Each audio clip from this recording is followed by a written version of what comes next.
Hello, everybody. Welcome to the Independent Truckers right here, the Truckers Independent Broadcasting Network with, your host, just me. And we got Leland Schmitt on board with us tonight. We're going to have a little discussion about Leland's interest in become the next administrator to the Federal Motor Carrier Safety Administration. How you doing there, Lee? I'm good, John. How are you? I'm doing good. I'm doing good. I'm very interested in this proposal you're giving us all here. Let's see. When I first met you, we were way back in the day of 2017, Operation Black and Blue, and I saw Yep. your there. You and Lisa were there, and following that year in 2018, I think you called that Event Monday Information, but I'm not sure on that. But a whole bunch more of you went into Washington, D.C. to tackle some of these problems affecting the trucking industry. A couple years Yep. later, 2020, you were part of the May Day event, big event. That was huge. That was a big event, and you guys were there too. It seems to me that you guys have been very, very active, very involved in what are creating changes for what affects the trucking industry. You also have Trucking Across America was Schmitz was your start on Facebook, was it not? Yes, it was. And then it went to TikTok and now X. Oh, So you're we're all three. awesome. Yeah, I see you on TikTok. I thought you were just there as yourselves. I didn't know you were there as Trucking Across America with the Schmitz. Yeah, yeah. I still have my own personal page where I get non-political, I guess, or political. But our trucking page is just used for educational. The other side is to vent when you want to vent certain things. I was gonna say you got to have that cut up page, the one where you Yep. can just say what you want to say, be who you are, and no judgments there, right? Right. Archie Bunker videos, things like that. Archie Bunker videos. Oh my God, go way back in the day, way back. All right, so what made you decide that you wanted to run? I know that you're part of CDLDU, and you've been working very hard. And I forgot to mention that earlier, but you've been working very hard in trucking advocacy. But what made you decide that you know what, it's time to throw my hat in the ring? Multiple things.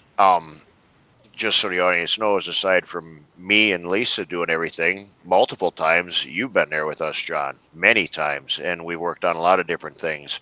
Um, but I got to the point in my life that it's like everything we've tried, we're gaining ground, we're meeting new senators, different things that we haven't been able to do as multiple groups. Um, to actually make change, this is the best way I feel we can do that to try to make substantial change. We can go in and have all the meetings we want, but they placate to us. And in my mind, if you really want to make change, I guess put your hat in the ring and run for the position. Be a man in the arena. Yeah. Teddy Roosevelt. Teddy Roosevelt said you've got to be a man in the arena. So, and And that's that's what. the only way I feel that we can make the change that needs to be done. All right, so yeah, that placating part. Let's touch on that a little bit because I've had too many times when I've talked to members of Congress or DOT or somebody, and I get ghosted at the end of the day.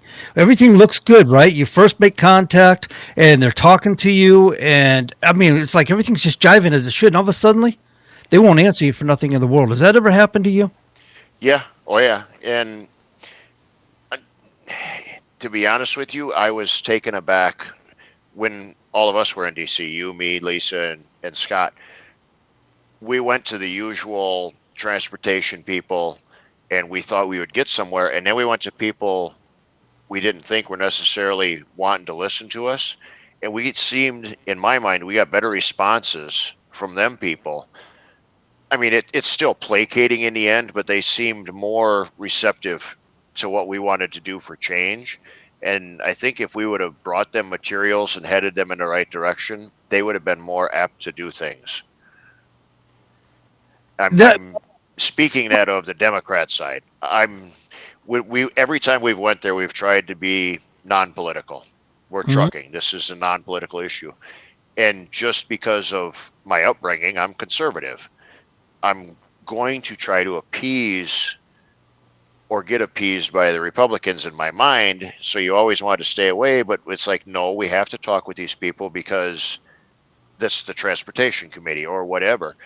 And I just thought they seemed more receptive than the Republicans. Sometimes I felt that. Remember Chris Pappas' office? You and Lisa. Yes. Were- They go, John, isn't that your congressman in your state? I go, well, he's not. I'm not his constituent, but yes, he's from my state. And she goes, Yeah. are we going in or what? I'm like, it wasn't on our docket, but at the same time, yes, this is government. This is not politics. This is government. Let's go ahead and do this. And I don't recall her name, little Indian girl, very young, Yes. and she man, she was so receptive to us. It was like when we're like, listen, we just kind of squeezed you in real quick. We got a meeting to get to, and she didn't want to really let us go at that time. She's like, no, we'll stay, talk, And so you're right. They did seem on the left that they were very, very receptive to us. And I think part of that had to do with because as a whole, I would say trucking itself, truck drivers themselves as a whole lean more conservative. Whether it's company drivers, owner operators, companies, they're more conservative. So it would seem that more of the Republican side of any of these transportation committees got hit more by your lobbyists or this and that. So when we did talk to some of these Democrats on that side, they were just like, wow, these are some good ideas. So I think we could have gained headway if we'd have worked with them more. That was what I felt. I know quite a So, few people are very left leaning that are advocates, but they're left leaning politically. In fact, one person I've worked with is complete and total polar opposite of me. I'm yeah, so conservative as they are to the left, and so it's kind of interesting. But we have no problems working together because it's like we've said to each other, we're not dealing with politics. We're dealing with government. That's what we want to right. fix. Is what involves government, what involves trucking. So now let's say you get picked. They say, Leland Schmitt, you're nominated. You're going before the Senate, and the Senate says, you know what, this is a good pick. We're going to confirm them, and here you go. You're going right into the office. What are your chief concerns? What are your primary concerns to fix the trucking industry? First off, so yeah, we've discussed this driving down the road. I would have to set up meetings. One of the concerns that some drivers have is, well, you don't have a degree in this or that. You don't management and everything else. You've got 1,000 people to manage. No, I don't. I have bosses over these people. It's not that you're meeting all 1,000 people. Yes, you're in charge of them, but each section has a higher up. So my first thing would be to meet with each one of these higher up people, find out what they're working on. So we're talking about like the IT department and the research department, things like that. Yes, So, you name it. The people that give out the DOT numbers, the people that do the audits, every little group of that department, there's groups in that whole department. It's mhm. all split up. I would meet with all of the heads of each and just get a feel for what they do. I want to know what you do. What is it you do? What do you do if this comes up? Ask questions that way. Let's say a rule change proposal comes in. Who looks at that? Where are the people that look at that? And I'd meet with all of them first because you don't want to go in there on the first day and make waves and walk in and say you're all fired because you can't do that because then we would have a hell of a problem. Um, but you meet with all of these people, figure out what they do, and then see what they're working on. Because just because you change administrations doesn't mean that everything stops and they all of a sudden start with whatever the Trump administration puts in front of them. They're still carrying things on. So you need to figure out what they haven't finished and what's next coming down the line. Would that be the first few weeks, I guess, looking at everything?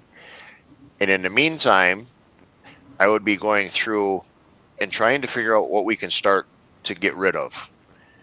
There's a lot of regulations in the book that are redundant, that are outdated, and it would be sit down with a constitutional attorney because this is the administration to change things.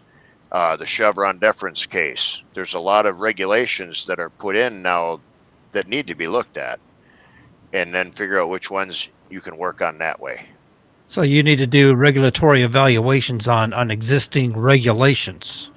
Yeah. And based on the Chevron deference. Now, how do you think the Chevron deference will apply? Because from my understanding in it, any regulation you as administrator want to put through is still going to have to be checked through the courts as far as the legalities and so on and so forth.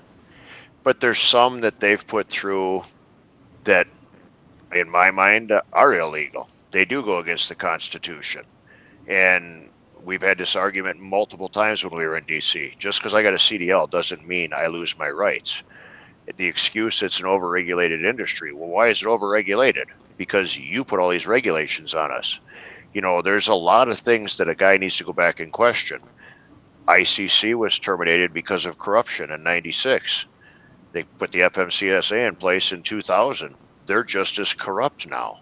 So things need to be looked at in a whole as to what they're doing, because the things they're doing is not safety in the industry. They're more catering to the lobbyists and people with money rather than concerned with safety issues. So, do you have any examples as far as what you think is unconstitutional?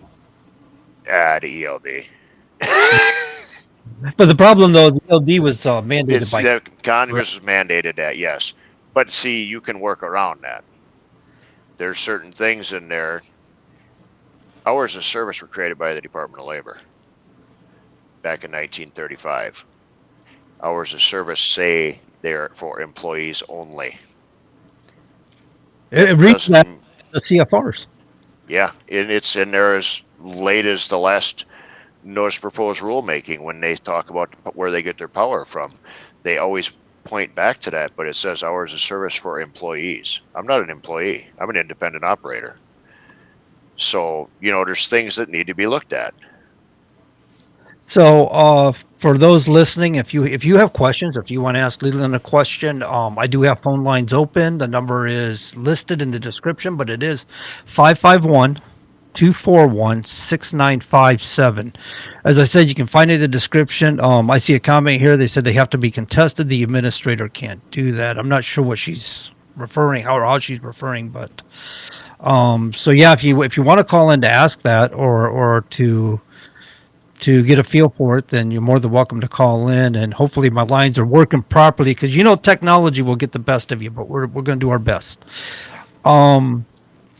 So how do you feel about hours of service there, Lee? Many people complain about them. I don't agree with them. I don't agree with them at all. But I do understand that there needs to be a safeguard for company drivers. There needs to be something to stop the mega carriers from pushing the company drivers and pushing and pushing and pushing. So I do believe that there needs to be some sort of hours of service. But the definition in my mind and their mind is two different things. The sleep studies that they have are outdated. They don't have a new sleep study. They constantly say they want data. You've had 5 years of data since ELDs have been in trucks. Go back and look at it. If drivers actually logged things the way they legally did it, the hours of service would be changed dramatically, because the Green Book says when you back into a dock to get loaded, you're on duty until you're relieved of duty. There's guys that'll be sitting in that dock doing things for hours, and they'll log that they're in their bunk sleeping. Might be 7-8 hours later, they get loaded, they'll go to take off. They say they slept for 8 hours. No, they didn't. 99% of them didn't. And then they'll get down the road and they'll be tired, and then they got to stop, after so long, and catch the time back up, and then they got to go, and then they're tired. It's a vicious cycle. You understand this because you drive. Well, if you actually logged it legally the way you did it, no matter what the carrier said, FMCSA would really be surprised the way drivers actually did things. I don't lie when I log my stuff. I do superloads, oversize. I pull in somewhere, I'm on duty. I don't care if I'm there 5 hours chaining it down with a crane and everything else, I'm on duty. When I'm done, I stop. But there needs to be a study done on now as far as driver sleep pattern. My suggestion would be you take 20 drivers from every segment of the industry, give them a waiver to exempt them from hours of service for 2 months. But they have to log it exactly the way they do it. Log everything. If you climb into bunk for 2 hours, it's sleeper. You get up and drive, log it exactly the way you do it. Then come back and take that data and compare it. Do an actual study with actual drivers that are doing it. Take that and then come up with a different hours of service proposal. Look at Australia. They have a 3-tier program. I know over the years we've talked about the tier program. Mm-hmm. They have one that it's tier one. I don't know it all, so I might get some of the hours mixed up. But we'll say it's 12 hours in a 15-hour. They can drive 7 hours off or 8 hours off. Tier two is based on how long you've been driving, and then take some classes on sleep studies, how to recognize when you're tired, sleep deprivation, different things like that. That allows tier two to run 15 hours in a 17-hour day with 7 hours off before they start their next shift. And then you have a tier three, which gives them 16 hours driving and then only 7 hours off. So there's stuff like that that needs to happen in this country. And they have no carve outs. You're a tier one, two, or three driver. Doesn't matter what you pull for a trailer. Just because you got cattle doesn't matter. This is the hours that you get to drive. If you need to get the cattle there, well, then I guess you need to start running team in the bull trucks. That's a safety issue. Where in this country, it's not really a safety issue. It's a pay to play, who can have the hours they want and all your exemptions for this and that. So that needs to change. It needs to be updated. See, now I felt like, why have an hours of service rule? See, if you don't have an hours of service rule, there's no point in having an ELD. That's a win-win for me. But it seems to me, why have an hours of service rule? Because as you described earlier, so many drivers are driving tired because they're resting when they're rested, and they're allowed to drive when they're not tired.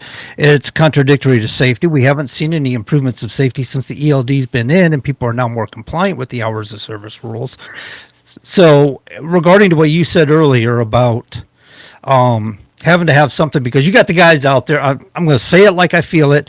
If you have to have something like an hours of service rule because you can't say no to a dispatcher, you probably shouldn't be in trucking. If you don't have the spine to say no, then you shouldn't have a CDL. I'm sorry, that's how I feel about it. That's just me talking. That's not Lee. That's me. Now, but for those people who feel like they're going to be pushed by the dispatcher, and it cracks me up because I've had people from ATA companies tell me, but you have to have an hours of service rule, otherwise the dispatcher would push it over. I'm like, you don't know how to run your own company? You can't discipline your dispatchers? You have no control or charge over your company? You need an hours? This is ridiculousness. You people are supposed to be, and you're supposed to be administrating a trucking company of a large proportions. But what about an opt-in program? So those who feel like they need a leverage point with the dispatchers to stop dispatcher abuses, as they describe it, what if they have an opt-in? So those who choose to opt in can opt in for hours of service, so they have that leverage point. While the rest of people, like careers, they run as they need to, and they can shut down as their body requires it. And that they should be allowed. And I've said for a long time, if the FMCSA wanted a certain set of hours, and many people know I put an hours of service proposal in years ago, it was to drive the 11 hours in the 24-hour period however I wanted to. So that would allow me to stop and nap if I felt like sleeping whenever I wanted, and drive. You didn't go over your 11 hours. I don't understand why that's not considered safe, because that would help a lot of drivers that, like you say, they'll be sitting up, you'll see them on TikTok or this and that. Yeah, I'm tired, I can't go, I got to sit here for 3 more hours. And then I'm going to be tired when I go to take off again, when I should be leaving now and I'm wide awake and refreshed. So there's a disconnect between DC and reality. Yeah, it looks good on paper, but it doesn't work in real life. Right. Yeah. And that's the other reason I think I would be a good pick from the Trump administration, because they've had 7 administrators in 8 years. It's a revolving door there. Why is that? Well, maybe part of it is because you don't actually know how to do the job. You can sit and write everything down on paper, but when it comes to reality, what you put on paper doesn't work, and drivers make it work. We do what we have to do to get the job done, whether we agree with half this crap or not. So I think that's one of the reasons why there's such a turnover up there. I think you're right. I think sometimes in the middle, when somebody comes in, they don't understand trucking. They're relying on people that have already been there for years, career regulators. And so they become a bit of a victim to their persuasions. And so they realize they're in over their heads because these people know it, they don't. And these people are manipulating them. So they throw up their hands and they walk away, realizing the Indians are running the chief, not the other way around. Right. And I know there's some people out there that say I wouldn't be good for this job because I don't have administrative or I would be overwhelmed.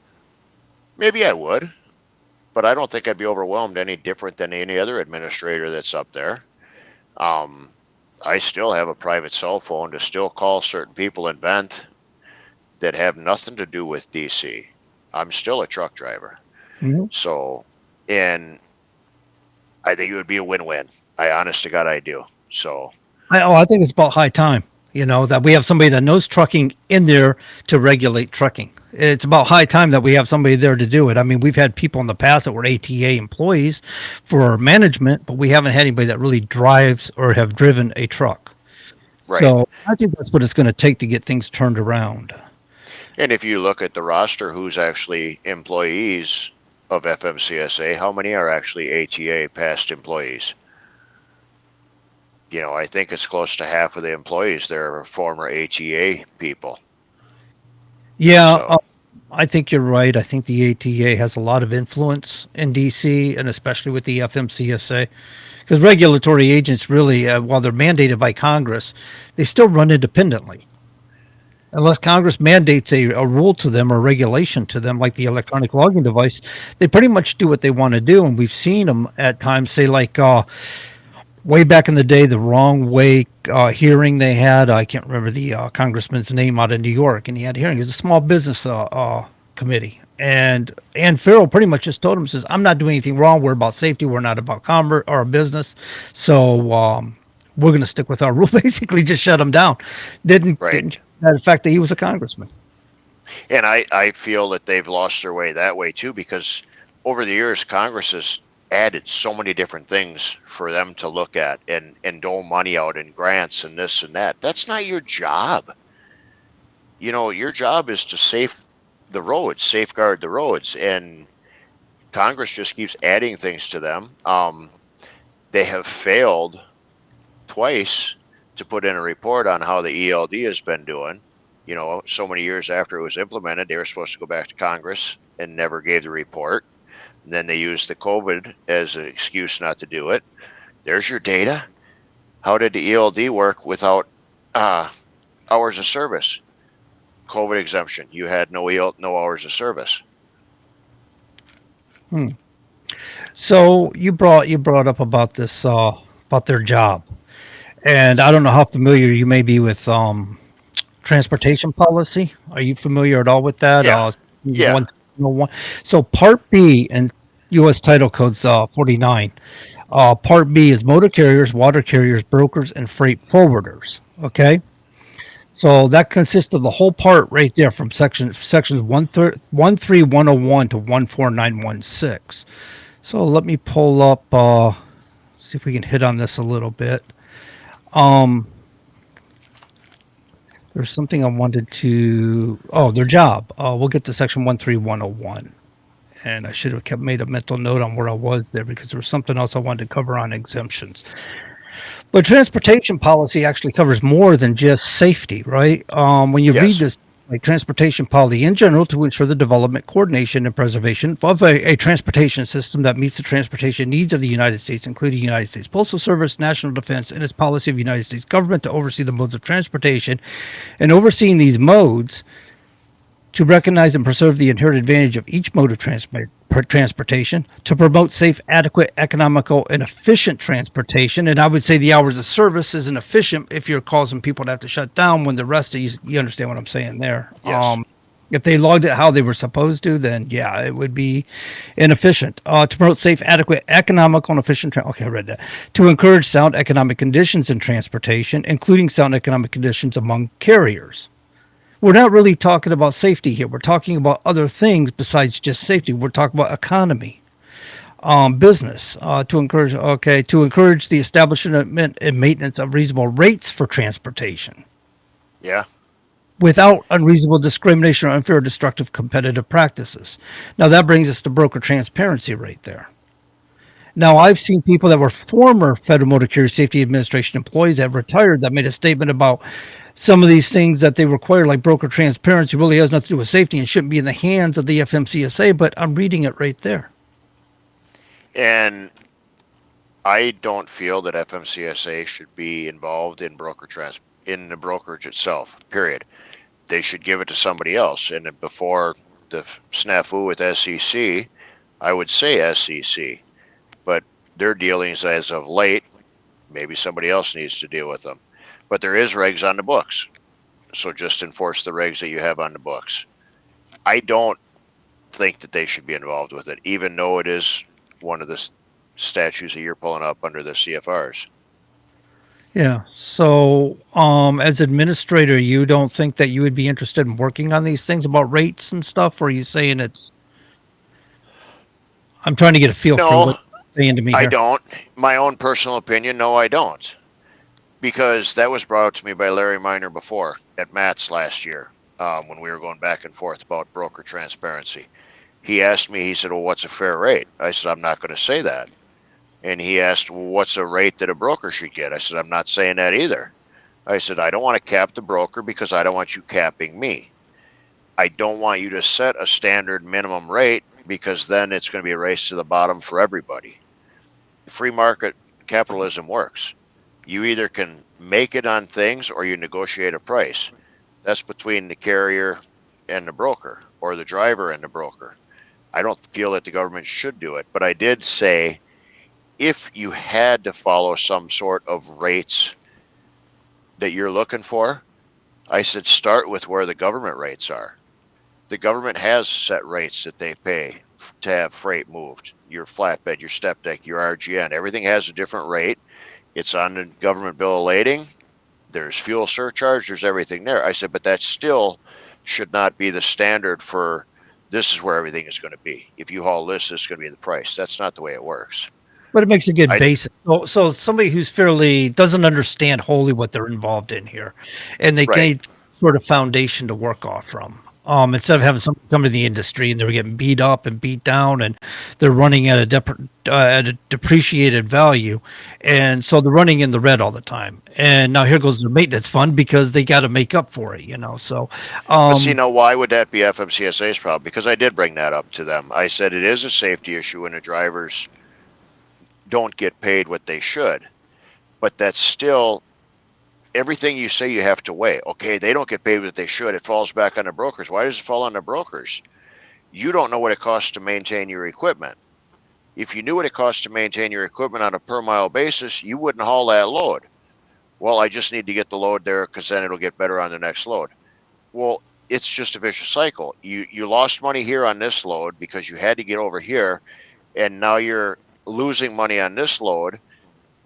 You need to stop. You need to figure out your costs and you haul for that dollar amount. And what difference does it make what the broker gets? If I haul a load, every one of my loads, 99% of them, I bid my loads. They send me drawings. This is the piece. This is where it's going. This is where it's. I'll bid everything. I've had a week into trying to figure out different loads. I give them my price. They come back and they say yes or no. They don't take their brokerage commission away from my price. I get my price. They add their commission on after the fact, and I don't care what they get. You're giving me the load at the price I agreed to haul it for. And I feel that that's the way drivers should do it. this is true, but you have fixed costs of doing business, insurance and truck Yes, payments and things like this that you have to cover no matter what. Now the broker has an advantage, right? So they have an advantage of knowing what the carrier's paying them, and every business wants the highest profit margin they can create, and keeping the truck correct. in the dark and telling them, well, I just don't have enough juice in it, just don't have enough juice in it, right? Oh, sir, I can't give it to you for a higher rate, you're going to have to come down for me. And basically there's times when, say, the Florida Growers Association told Real Women in Trucking that they can't get trucks to move freight, produce. Yeah. And they're wondering why. And is it possible, Lee, that brokers are leaving stuff sitting on the docks because they're trying to beat down the rates, and it's still skin off their chin if it doesn't get moved? You can look at it you can look at it both ways. I played the devil's advocate with guys back and forth. I've told you my own personal opinion. I just got done telling you that, how I deal my loads. Now look Yeah. at the other side of things. All right. Is it that they don't want the broker transparency? Not so that you know what their profit is, but so that if it did come out, that the shipper finds out what the brokers are keeping. Maybe it has nothing to do with the broker percentage. Maybe it's the shipper seeing how much they're getting. There's multiple ways to look at this. Mhm. And I'm not saying that's how every business does it. Some of the brokers I work with, I have an exact percentage. I've asked them, what do you get? One guy told me we take 12%. Whatever your bid is, we add 12%.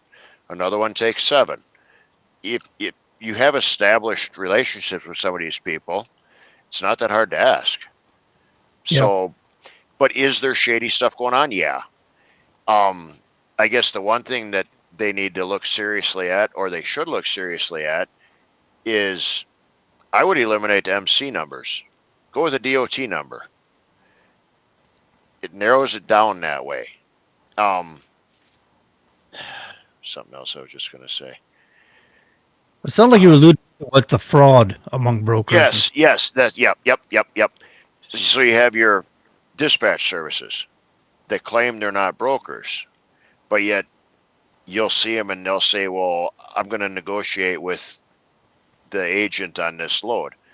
If you're involved in any transactions of money or trying to negotiate a rate, you're not a dispatch service. You're now a broker. How can you talk money with said shipper if you're just a dispatch service? You've now just put yourself in a broker position. And how many of these dispatch services or brokers, broker A gets the load, broker B, C, and D also find out about the load. They buy the load, and then they turn around and broker it again. And the driver at the other end of the day has got to go through 5 different brokers to find out who actually had the load. And now he's out the money. This guy's got money, and this guy's got money. It's just a vicious cycle. No, that's a So terrible. I feel one of the first things that the FMCSA should do would be no new DOTs, no MCs, and devote as many employees in that agency as you could to checking out every DOT number, making sure it's a physical address and there is a person at that address there. Not like where Wyoming, where there was 300 addresses at the same tree and nobody's there. Mhm. If there's not a person there and it's not a physical building that's maintaining this establishment, DOT shut off. You're done. Because it is an issue with overseas carriers or anybody else, brokers claiming they're here and they're not. So that's a safety concern for our freight in this industry. Yeah, I would say so. We got people that don't even live in this country that are running brokerages. Yeah, So when they take the money and run, and it could be millions of dollars they're hanging on to that they're not dispersing, they can pretty much cut and run. The DOT can't go across international lines to chase after these people. They're gone. right. So that would be one of the first things I would push for would be shut down all DOTs right now. No new ones, no nothing. You're going to audit what we have. You're going to do your job. You want to be in charge of brokerages? You're going to do your job. You're going to make sure that they're where they say they are. Same thing with trucking companies. So I got lost on Catherine. She's making statements here, but she says they're already doing that. I'm not sure exactly what that was referring to. And through the new registration modernization.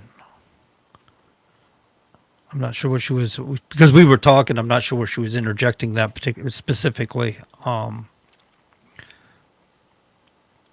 She says they're already in the process of doing this. So Yeah, basically, they you're are on in the process. That's Ken something Riddle here. was talking about it. Yeah, they're working on it, but it's government. They don't work as fast as some of the things need to be worked on. They No, might they can be have slow unless they're motivated, like the ELD or something. Then they work really right. hard and push it Yeah. through. But we know what that So was. putting a driver in charge of certain things, yeah, I'm an owner operator. I'd make them look at certain things first and start trying to fix certain things that way. She says getting rid of MC numbers. Cheryl says that too. All right. So things are on the way. Now, can you do that exactly? Do you know if have you checked into it to see if you can actually put a stop on new entrant companies to do an evaluation on existing companies? They're supposed to be doing that now before they give out the DOTs, and they don't. Oh, Oh, I see what you're saying. Don't hand them out until you've researched them. Right. And then you go back and all the ones that people have, you start going back and making sure they're actual. And yes, I know they are doing it. Ken Riddle's supposed to be working on it, and they're working on it with Dale Praxis system too to go back and check. So, Yeah, but once you it's need government speed. yeah, as slow as a snail. A snail beat them in a race every day. Um, Parking issues, man, they've been an issue for well over 30 years. The FMCSA has only been around for 24 years, but parking has been an issue forever and a day. I don't know if that would really apply to the FMCSA as much as the FHWA, but I do know you can work within interagency. Do you have Yeah. any thoughts on that? Oh yeah. Oh, lots of thoughts on that one. Um, Rest areas can get put up anywhere. Wisconsin, not too long ago, rebuilt around Madison. Why you got a 15-acre stretch there that you put a new rest area in? You got parking for 30 trucks. You got parking for 60 cars. You got a building you could have a party in. Why? And you've got 3 acres of green space you're taking up. Why? It's next to the interstate. People are there. They're stopping to use the restroom or they're stopping to park and sleep. You put a building up that has a restroom facility, soda machine, what have you. It's for parking. It's not for a picnic. So you start talking with these states. This is what you need, parking. Parking is a problem. Stop with all of the overspending on this crap. I used to build roads when the kids were real little. Um, I dealt with DOTs and everything else. For every mile of road they put down, there has to be so much money allocated for green space, bike paths, all of these different little twerks that you're doing. Yeah. That needs to stop. So that's where I would reach out to the FHWA and the DOTs and everything else. And it's like, you have this money from the highway fund that's supposed to be going to the roads, and we'll just say you get 10 million to work on this road, and actually you only have 5 million to work on the road because you got 2 million has to go over here to green space, you got 1 million has to go over here to the DNR, and it's not being used how it should be used. So I guess that's where I would start on that. All right.